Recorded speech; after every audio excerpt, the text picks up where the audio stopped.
Boston Celtics get their 8th win in a row. They beat the Knicks. They get up by 20. It wasn't as easy as it looked, but the Celtics might just be the most dangerous team in the league right now. I'll explain it all on a bonus Locked On Celtics podcast.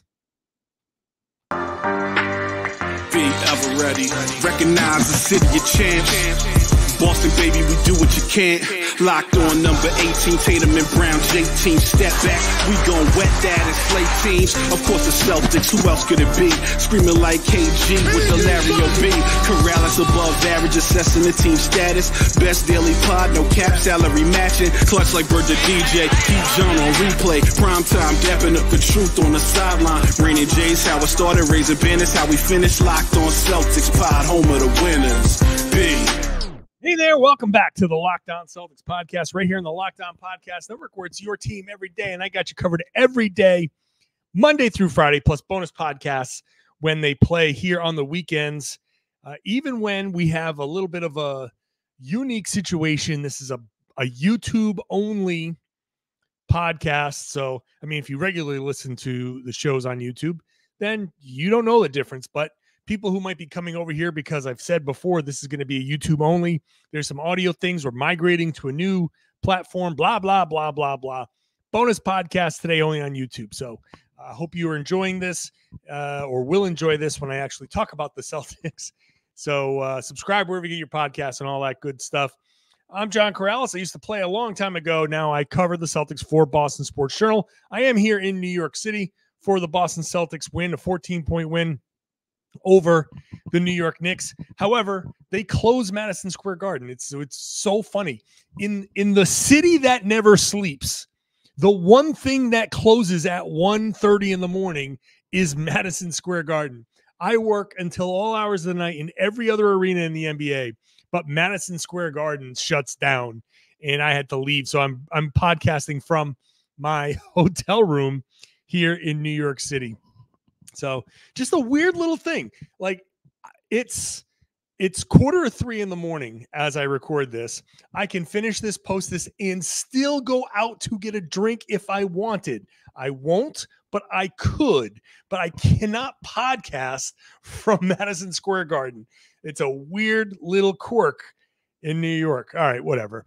The Celtics beat the Knicks 116-102.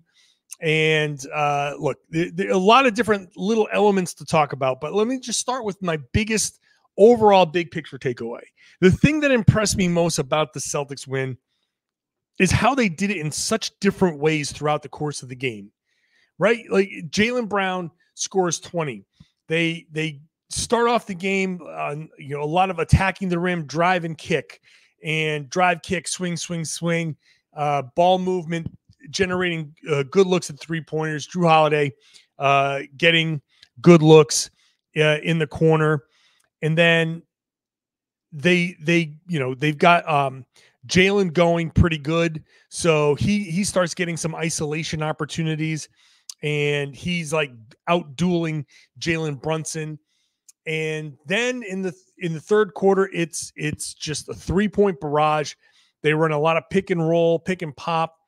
And then they give up the lead, and they get it back by posting up Al Horford and running it through Al Horford in the post. And so it's just this variety of different ways that the Celtics can score that makes them, I think, one of the most dangerous teams in the league. This isn't just like they're the best team in the league because they've got the most talent and, we'll see what happens in the playoffs. I really do believe that this team has become one of the most dangerous teams in the league, because if you're playing the Celtics, what do you do? What do you take away? How do you defend the Celtics? You want to blitz Jayson Tatum? All right, Tatum can sit there and say, I'm just going to kind of not take himself out of the game, but he very clearly was willing to accept the double teams. He only put up 19 points, played 43 minutes and scored 19 points, 7 of 15 shooting. So maybe if he'd hit a couple more 3-pointers or at least one more 3-pointer, yeah, he would have had a 20-point game. But he was willing to do the other stuff. And Kristaps Porzingis said after the game, like, because he's willing to do that, everybody's willing to do that. Everybody kind of follows his lead. But okay, you want to take Jayson Tatum out of it? Sure, no problem. You want to take Jaylen Brown out of it? All right, well, then we'll go somewhere else. So you have first half, Porzingis, it looks like, Kristaps is not playing well. 7 points, 2 of 6 shooting. Just kind of seemed a little bit out of it. He was watching offensive rebounds fall into the Knicks' hands. And then in the third quarter, he just has a perfect second half. Third quarter, 3 of 3 from 3, 9 points, plus 11. He leads the Celtics with 15 points in the second half. And whenever you take something away, they go somewhere else. And like I said, they can take this and we're going to attack the rim and spray it. Okay, fine. Take that away. We'll just run, pick and pop, and we'll just punish mismatches out in the perimeter. We'll take that away. Okay, we'll get ISO with some of our best players. We'll just find the mismatch and we'll just tear that apart. Okay, we got Al Horford coming off the bench and he knows how to post up. We'll just go to that. It's funny. The Celtics come out and the first half, not so much like hunting their 3-point shots. They took a few. They were 6 of 14 in the first half. That's nice, but it's only a 28 shot 3-point shot pace. Then in the third quarter, it's just murder from above. 9 of 13 from 3, and they can just pour it on so quick. This thing went from a tie game to a 20-point game in 9 minutes. It was just relentless. And if they get it going like that, they're impossible to beat. So they put up a 35-point quarter. They build up a 20-point lead. The Knicks make a run because the Knicks played this game. They were very, very tough. The Knicks made a run. They challenged the Celtics all night long. This wasn't an easy game. Yes, the Knicks were missing Anunoby. They were missing Julius Randle. They're missing Mitchell Robinson. I really think this Knicks team could be the Boston's biggest challenge in the East. And part of it, you saw why. In this game, obviously Jalen Brunson is not just a really good player, but a crafty player. He's capable of doing so much. And with a fully healthy roster around him, they're a very tough team. But even without that roster, they're still tough. They'll still go out there and challenge you. And they challenged the Celtics. They went on a 13-2 run after Boston built the lead up to 20. They cut the thing to 9. But Boston didn't hit a 3-pointer in the fourth quarter. So it's not like they just hit a few threes and built the lead back up. No, they had to work for it. The 3 wasn't falling. So you switch up to a different style. You go to Al Horford in the post. Horford was huge in the fourth quarter. Didn't really do a ton earlier in the game, but man, in that fourth quarter, Al Horford was there to just punish the Bojan Bogdanovic over and over again, right? So the Celtics realize, they're doubling the post. So go ahead. Let's get it into Horford on Bogdanovic. Do you have a move? Can you make a move? Okay, sure. Are they sending a double team? Okay, no problem. Pass out of that, and we'll just attack that from there and take the advantage that they're handing us. There's no answer. There's no answer for other teams defensively. What do you do? How do you play the Celtics? Are you going to play a drop coverage? No problem. Are you going to switch? No problem. They've got answers across the board. That's why I don't think this team is like, people are worried about, last year they did blah, blah, blah. This is not last year's team. This is not last year's team. Last year's team didn't have these styles. They basically had one style. This team can do anything. Heavy post-ups, heavy drives, heavy shooting, whichever way you want to go. And they usually have a good mix of it by the time the game is over. It's a relentless attack, and that offense fuels their defense because especially when you're making shots, you get to get back and set your defense, and that gets them opportunities to get more stops. They didn't rebound as well as I would have liked, but that fourth quarter, running things through Al was beautiful. The whole thing. Not much to not like in this game. They gave up too many offensive rebounds. So there's always something that you can pick at. And that's the other thing with this team. They're constantly picking at, like, okay, this was great. You won this game. You're up, you won it by 14 points. That's great. But, we did X, Y, and Z wrong, and we got to figure that out against Philly on Tuesday. So I thought they just kind of rolled with whatever the Knicks tried to do. They just hit New York with a counterpunch. Jaylen Brown was obviously awesome in this game, especially early on. 20 points in the first half. He was hitting everything. He hitting tough shots. He came out of the All-Star break hot.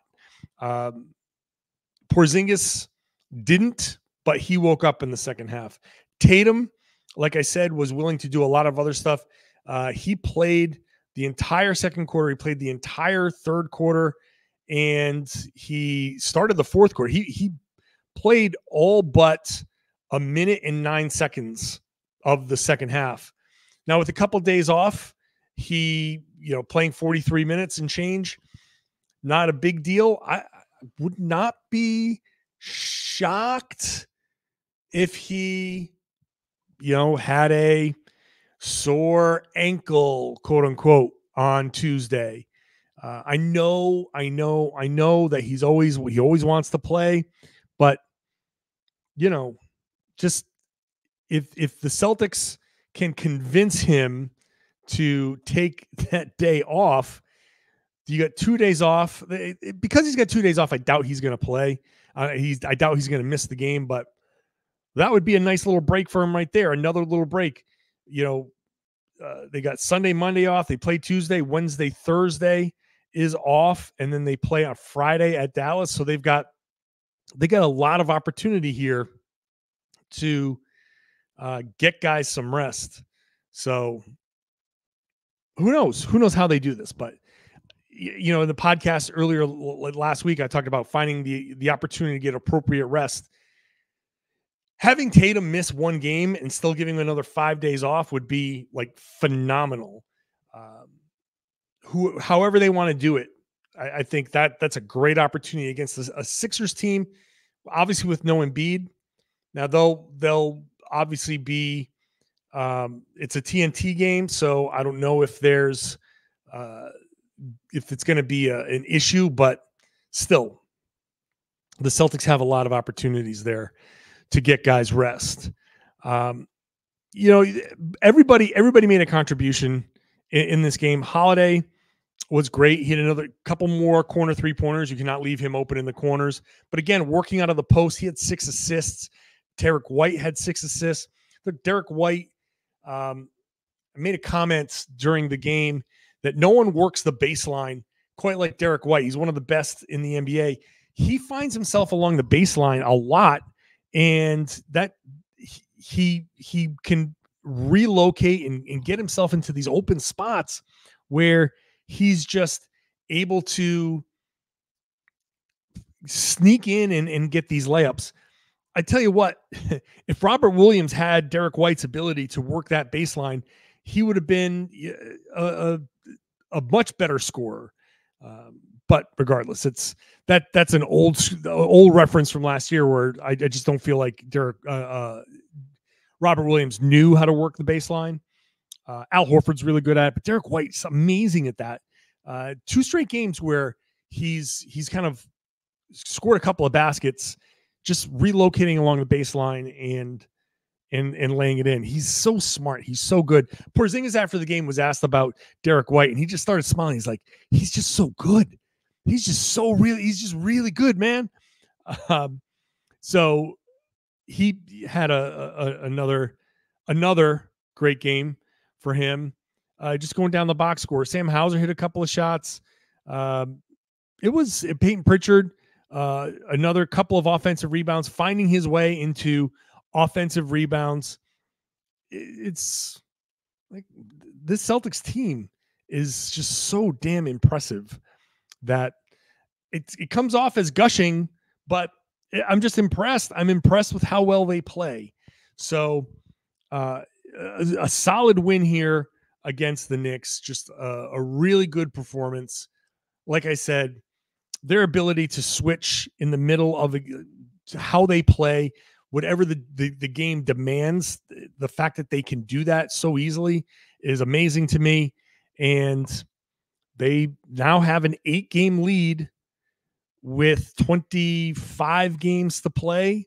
So their magic number to win the East is 18. Right now it's wins plus the Cavs are in second place. Whoever the second place team is, it's 18. So right now it's the Cavs. So if the Cavs lose again, then that comes off the magic number. The Celtics it's still February, and I'm talking about magic numbers, and it's starting to come down pretty fast.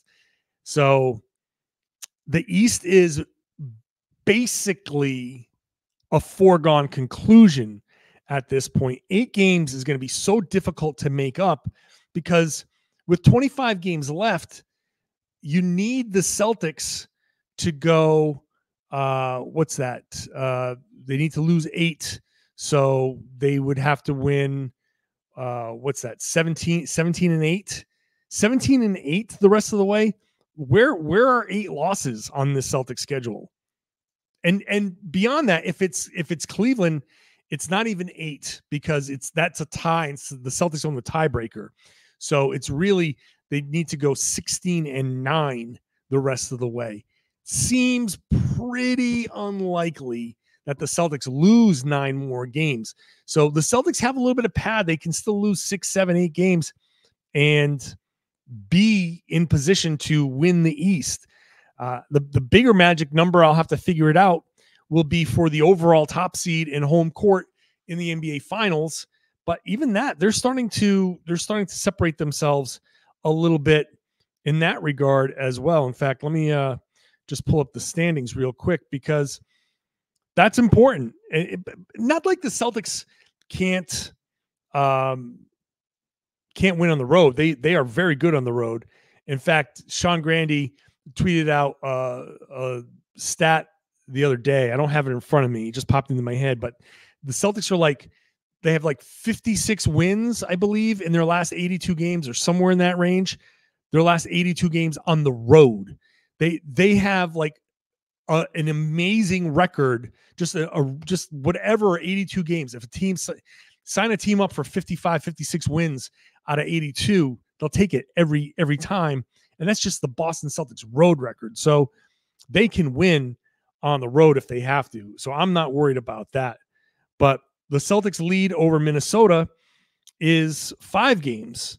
So the Celtics, Minnesota's still winning a bunch of games. So that's not as foregone a conclusion. But again, can the Celtics, are the Celtics going to lose 5 more games and have Minnesota win enough to close that out? It's going to be very, very difficult. They've played 57 games. So if Boston, and they've split, I don't know what the tiebreaker situation is there, but they've played 57 games. They've both played 57 games. So Boston would have to go, let's say if they lose 5 more, so they would have to go, what's that? I'm losing my train of thought. So they'd have to, if they lost 5, they would have to go 20-5 the rest of the way. And Minnesota would have to go 25-0.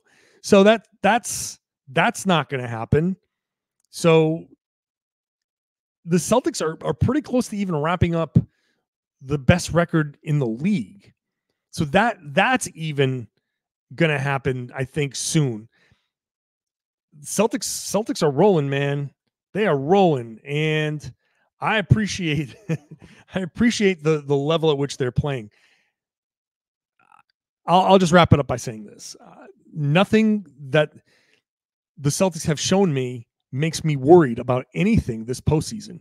People are worried. People are still not sure. And, last year this and last year that. And these guys, they haven't proven it.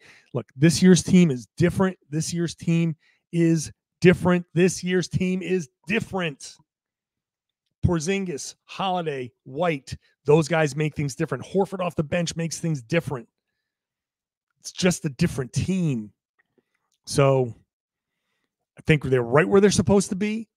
I think they still have things that they can improve. Al Horford said it after the game. He still thinks they can reach another level. They've got a point differential over 10. It's one of the best point differentials of the past 50 years. They are, any way you slice it, the best team in the NBA, and it's not close. They still can get better. And the ways that they can beat you, there's no stopping them. If they stay fully healthy with this mentality, the way they're playing, I don't think they'll be stopped. And I'm not jinxing anything. That's my opinion. I think they are that good. That'll do it here for the Locked On Celtics bonus podcast. Another weird thing, if you're still listening, Monday's podcast the audio podcast is going to come out late.